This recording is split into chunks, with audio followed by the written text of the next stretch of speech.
वक्फ board कानून में बदलाव डंके की चोट पर होगा। यह मैं नहीं कह रहा, यह केंद्रीय गृह मंत्री अमित शाह ने हाल ही में बोरीवली में एक जनसभा को संबोधित करते हुए कहा है और इंडी अलायंस को भी चेतावनी दी है कि मोदी सरकार वक्फ बोर्ड कानून में बदलाव करने के लिए डंके की चोट पर तैयार है। उन्होंने स्पष्ट किया कि चाहे कितना भी विरोध कर लो, सरकार इस बदलाव को लागू करने से पीछे नहीं हटेगी। शाह ने महाअघाड़ी के नेताओं पर तीखा प्रहार करते हुए कहा कि वे सत्ता के लालच में इतने अंधे हो गए हैं कि पिछड़े, दलित और आदिवासियों का आरक्षण छीनकर मुसलमानों को देने की साजिश कर रहे हैं।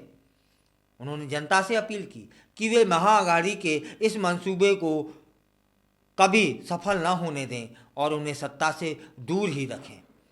अमित शाह आगे कहते हैं कि महाअघाड़ी सरकार मौलानाओं को तनख्वाह देने, मुसलमानों को आरक्षण देने और हिंसा फैलाने वाले मुस्लिमों की जेल से रिहाई की सोच के साथ तुष्टीकरण की हदें पार कर चुकी है।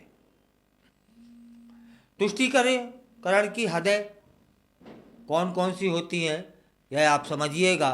फिलहाल मराठी जनमानस में यह बयान गूंज रहा है। मराठी भाषा को शास्त्रीय भाषा का दर्जा देने की मांग की जा रही थी, लेकिन ऐसा नहीं किया गया। पीएम मोदी ने मराठी को शास्त्रीय भाषा का दर्जा देकर महाराष्ट्र का सम्मान किया, यह भी अमित शाह ने बताया। केंद्रीय मंत्रिमंडल ने 4 अक्टूबर 24 को मराठी भाषा को शास्त्रीय दर्जा देने की मंजूरी दी, जो महाराष्ट्र के लिए एक महत्वपूर्ण उपलब्धि भी है। कर्नाटक में वक्फ बोर्ड द्वारा किसानों की जमीनें और पुराने मंदिरों की भूमि वक्फ समिति और संपत्ति में स्थानांतरित करने का मुद्दा उठाते हुए अमित शाह ने कहा कि ऐसा महाराष्ट्र में नहीं होगा।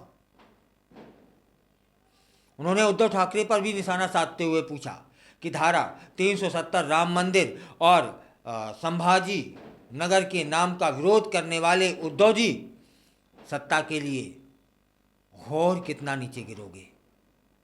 शाह ने यह भी कहा कि मोदी सरकार वक्फ बोर्ड कानून में बदलाव करने के लिए पूरी तरह प्रतिबद्ध है और यह बदलाव जल्द ही संसद में पेश कर दिया जाएगा। इस भाषण में अमित शाह ने एनडीए सरकार की उपलब्धियों पर भी प्रकाश डाला।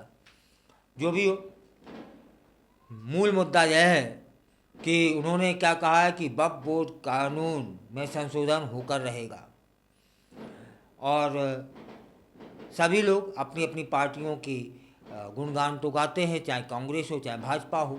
इसी तरह से अमित शाह ने भी अपनी उपलब्धियों को गिनाया, लेकिन इनमें 2 बातें बिल्कुल सामने आ गईं कि ये चर्चा का विषय बन गए हैं कि वक्फ बोर्ड कानून में बदलाव के लिए ये सरकार प्रतिबद्ध है, ऐसा उन्होंने बोला है। अमित शाह का यह भाषण निश्चित रूप से चुनावी माहौल को गरमाने वाला था। उन्होंने कांग्रेस पार्टी की नीतियों पर खुलकर सवाल उठाए। उनका यह कहना कि वक्फ बोर्ड कानून में बदलाव किया जाएगा एक महत्वपूर्ण राजनीतिक कदम है जो आगामी चुनाव में भाजपा की रणनीति का हिस्सा बन सकता है। फिलहाल आगे देखने वाली बात होगी कि कानून में बदलाव हो पाता है कि नहीं हो पाता है, कौन विरोध करता है, कौन समर्थन करता है। लेकिन भारतीयों के कल्याण के लिए जो हो वही होना चाहिए। शाह ने यह भी कहा कि उनकी सरकार पिछले वर्षों में कई महत्वपूर्ण योजनाएं लागू कर चुकी है जो महाराष्ट्र के विकास में सहायक साबित हुई हैं।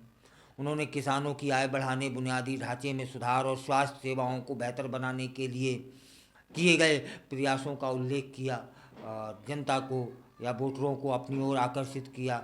फिलहाल महाराष्ट्र विधानसभा चुनावों में अमित शाह द्वारा किए गए ये बयान न केवल राजनीतिक चर्चा का हिस्सा या विषय बने हुए हैं, बल्कि चुनावी रणनीतियों और मुद्दों पर भी ध्यान केंद्रित करते हैं।